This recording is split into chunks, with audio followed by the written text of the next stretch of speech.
Time for the AFC South playoff predictions. Don't mind the flag. We're going to try and be as non-biased as possible, although they may, well, not going to spoil anything. If you guys are new to the channel, we're doing all predictions for all 32 teams. We did the 3 divisions before. This is the last in the AFC, obviously, AFC South, and the Titans are in the 4th place spot, but also fantasy football coming up. We got some videos there as well. So, Titans, they got better, 100%. New head coach in Robert Saleh, offense coordinator in Brian Daboll. So Cam Ward, Tony Pollard, Carnell Tate, Wando Robinson, Calvin Ridley, the offense is there. And, whether you want to hate on Cam Ward or not, I think he has a huge bounce back year in year 2. To be honest, the Titans kind of remind me of the Bears from last year. However, it's not as talented as a team that, I would expect it to be. The biggest thing with this team is Robert Saleh's ability to man the defense. His last couple years on the Jets, he was able to have that to be a top 10 defense. If he could do that with the Titans and Cam Ward can flourish in his second season, you bring in Carnell Tate and Wando Robinson with Tony Pollard, Tajay Spears, maybe Nick Singleton can be solid as well.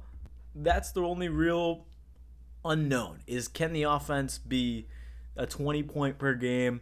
Then they could probably win 7 games. But that is my only uncertainty, is I do not know how good Cam Ward is going to be in year 2. But I do think he'll be a lot better with Brian Daboll. Let's get to the records. I went back and forth with this prediction for the longest time. I wanted to give the Titans 7, 8 wins. I couldn't give more than 6. I think definitely the Giants game is winnable. They could split with the Texans, but in the end, I think a 6-win season after one of the worst seasons in the league, top 3 worst teams in the league last year, that's a huge jump. So although they're not going to be a playoff team, this is going to be a good season for Tennessee. So they're going to get back on track. I think 6 wins is more than fair, but I do believe they're going to be closer to 8. So that's where my head's at. Jets week 1, Robert Saleh revenge game at home. Love that for him. Eagles, it's a tough game, still a great defense early in the season. Cam Ward, I don't think he's going to get it done early in the season against the Giants. I think their offense is better. However, it's really just a matter of how Robert Saleh can turn this defense around in one season. Ravens, tough game. Texans, tough game. Colts on the road. I said they split with them. Browns at home, I give them the win. Bengals bye. I have them splitting with Jacksonville this year. I think that is a tough 3-game stretch. Jacksonville, Dallas, Jacksonville again. But they could definitely get a game there. Washington at home. Lions, Colts again, Raiders, Steelers. So I think I had them at like 8, and I was like, maybe I should backtrack a little bit. So I ended up on the 6 range. I think it's a pretty fair assessment. I think the only other game you can argue that they can win is the Giants and maybe the Texans once. So maybe they're less than this, and I'm overhyping the Titans, but I really do like them this year, and I'm interested to see how Cam Ward can do in his second season. Also, before we move on, just wanted to mention Robert Saleh brought in a lot of familiar names on the Jets, and John Franklin Myers, Jermaine Johnson, both players that he was there with. So something to consider as well. So moving on to the 3rd place team, the Colts. I do not have any faith in the Colts. I actually had them behind the Titans originally, but I've moved some things around, and I'm like, okay, they'll probably be a 500 team. The Colts tried to go all in last year to get, Sauce Gardner. Their defense was going to be amazing, and then Daniel Jones tears his Achilles, unfortunate. But at the same time, do we really think this team is Super Bowl contenders? Because you trade Michael Pittman in the offseason. You don't do anything to get any help for your wide receiving core. You pay Alec Pierce a ton of money. Sure. Okay. Who's your 2 and 3 going to be? Josh Downs has had some drop issues. Ashton Dulin and Nick Westbrook-Akine. You drafted Deion Burks. Who's going to be the 3? I have so many question marks on this team. Tyler Warren's still going to be great. How's Daniel Jones going to do off the Achilles injury? The offensive line is kind of getting outdated. Nelson's great. Raymond's good. But there's some holes there too. Defensively, they're not like a crazy powerhouse defensively to where they're good. They're middle of the pack defensively, but I think the Colts are just going to be average. They're going to be mid. And, I hate to say it because, the Texans flag, yeah, sure, you can argue, whatever. I'm trying to be as realistic as possible here, and the Colts just don't surprise me. All you really got to do is stop the run and keep everything in front of you from Daniel Jones. They're 1 ahead of the Titans, 7-10. I don't see much better than that. First 3 weeks, Ravens maybe early in the season they don't know their system. You beat the Ravens. I don't think so. Chiefs, Texans, Commanders. Okay, I'll give you that one in London. Steelers. That's a tough game, but maybe they beat them too. So that's the first winnable game. Titans, definitely a winnable game, but they'll probably split. If they don't, sure, 2 winnable games. Vikings, that's a tough one. Jaguars, that's a tough one. Cowboys, okay, 3rd winnable game. Beat the Dolphins. Texans is being generous considering they swept them last year, but on a short week, I think we're going to lose that game. And then you got Philly's a tough game. Bengals, sure. 3 kind of winnable games to where, yes, they could go 10-7. But that would probably be at the peak of this team. Looking at the roster on paper, they don't, again, like, you're telling me as a Colts fan, you're impressed with this roster. You're like, we are better than the Bengals. We are better than some of the top defenses or offenses in the league. I don't think so. I think offensively, maybe top 15. Defensively, maybe top 15. Like, that's it. I think the Texans' offense is arguably going to be better than them this year. Obviously, yes, the flag. Yep, sure. But there's nothing that really surprised me about the Colts. So, moving on. Jacksonville. Lot of different controversial things I've heard from just TikTok to everything. There's a lot of people that are like, the Jaguars didn't do much last year. 13 wins. Liam Cohen, they're going to step back. They're going to win 7-8 games. I'm like, they're still the same team they were last year. I think they could win the division as sneaky as they are. Trevor Lawrence had a great season with under Liam Cohen last year. Yeah, they lost Travis Etienne or Travis Etienne, however you want to pronounce his name. Then you got Bashal too, and you bring in Chris Rodriguez. Hunter's still in the receiving room. Ryan Thomas, Jacoby Myers, Parker Washington. You just extended Brenton Strange. The defense is still solid. Trayvon Walker alongside Josh Hines-Allen with Foye Oluokun. Ventura Miller will probably step up. This is a solid team. There's some question marks in the secondary. Monteric Brown, can he step up? Antonio Johnson, young player. But I don't think the Jags defense is going to be like a liability, right? Like, if we look at the offense, they were able to keep them in competitive games. So if this can still be the same offense as last year, I expect the defense to not take a crazy step back. So let's take a look at the record. I think 9 wins is the floor for Jacksonville. 10-7 is a pretty fair assessment. Beat the Browns. Denver's going to be a tough game. They beat them last year. Why not beat them again this year? Honestly, they'll probably lose one of those 2 games, but I give them a loss to the Cincinnati Bengals and the Eagles. I think they win one of those 2 games in London, lose to the Eagles, beat the Texans. It's going to be an interesting see how that works out. But then you go on a bye pretty early in the season. Will they be 4-2? Who knows? But outside of the bye, there's going to be some tough games. Colts, they haven't lost at home versus the Colts, or is it? I forget if it's at Lucas Oil or if it's at Jacksonville, but I believe it's been over a decade since the Colts have won in Jacksonville. So they're not going to win in Jacksonville, but maybe they split with them. Sure. I have them split with the Texans, Colts, and Titans. So Ravens Thursday Night Football. Titans on the road, Giants on the road. Giants is probably, I'm probably giving them the doubt of the benefit. First time I ever used that analogy.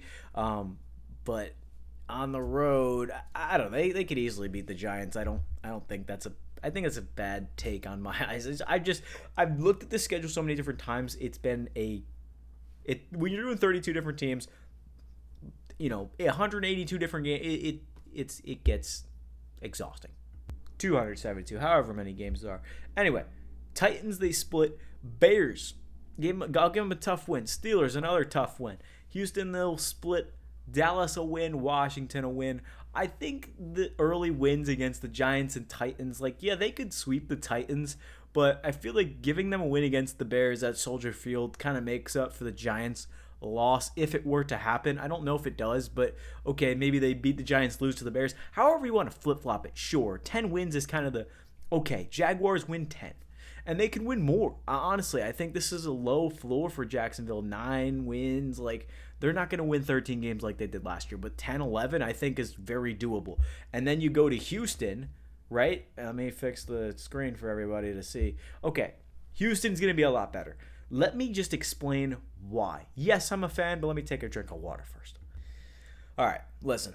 Houston, there's so many question marks. There's C.J. Stroud has not been great since his rookie year. The run game's awful. The O-line's garbage. Yes, that is true. Last year, the run game was horrible. Nick Chubb couldn't do anything to save his life. You bring in David Montgomery. Not that he's like this crazy elite running back, but he's good enough to be between the tackles, to be a three down back. I don't think Woody Marks was the three down back. He's not ready, right? He can definitely help in. He's definitely not a bad blocker. He's elusive in space. He can be used great. But this offense is going to be very, very run heavy. Look at the offensive line. They brought in Wyatt Teller. They drafted Keelan Rutledge in the first round from Georgia Tech. They extended Ed Ingram, who did a great job in the run game and just kind of what was not great on the Vikings, he kind of just bounced back. So Braden Smith gave him a long-term extension. Made me super happy because Trent Brown was not able to hold the fort down. Trent Brown's a veteran.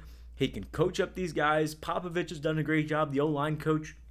This team is going to be a lot better offensively. Montgomery, the offense is going to run through him. It's going to be run, run. It's going to look like the Seahawks offense. Run, run, play action. Play action, run, run, run. Like, it's going to see a lot of running, and Montgomery can handle that workload. So the Texans need a running back bad. They went out and got Montgomery. I love the move. Defensively, we already know what this team can do, right? The defensive line's unreal. Will Anderson, combine that with Sheldon Rankins, Daniil Hunter, Tommy Togiai was a beast last year, somebody who stepped up that I did not see coming. And then you drafted Caden McDonald to switch him in and out with Togiai and Rankins if he gets tired. This D-line's going to be so fresh, it's going to be unreal. The only thing, and I'll knock on this table for the team, is injury. We've had that problem in the past. So EJ Speed kind of just, I forget what it was, but he broke some bone. I believe it was like a collar, I don't know. Maybe it was leg. He broke something. And he's going to be out for probably a good chunk of the first half of the season. So that definitely hurts. I believe they waived Christian Harris, who I liked from Alabama a few years back, but just kind of the calf injury lingered. So that's going to be a little bit of a hole for the first few weeks of the season. But that's the only dilemma we have is that injury bug. So Blankenship's going to be great to fill in for. We thought it was going to be C.J. Gardner-Johnson last year. It didn't work out. He was just a talker, just an absolute talker. And I like trash talkers, man, but when you do it more than you play the game, it's not a good look.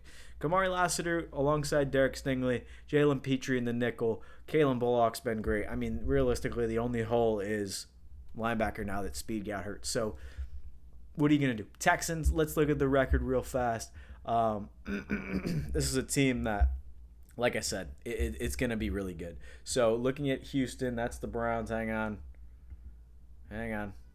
Week 1, I'll give them a loss against the Bills. Yeah, maybe we beat them, sure, but it's more of a point to, hey, they beat us last year, they want to beat us this year. That's really all it is.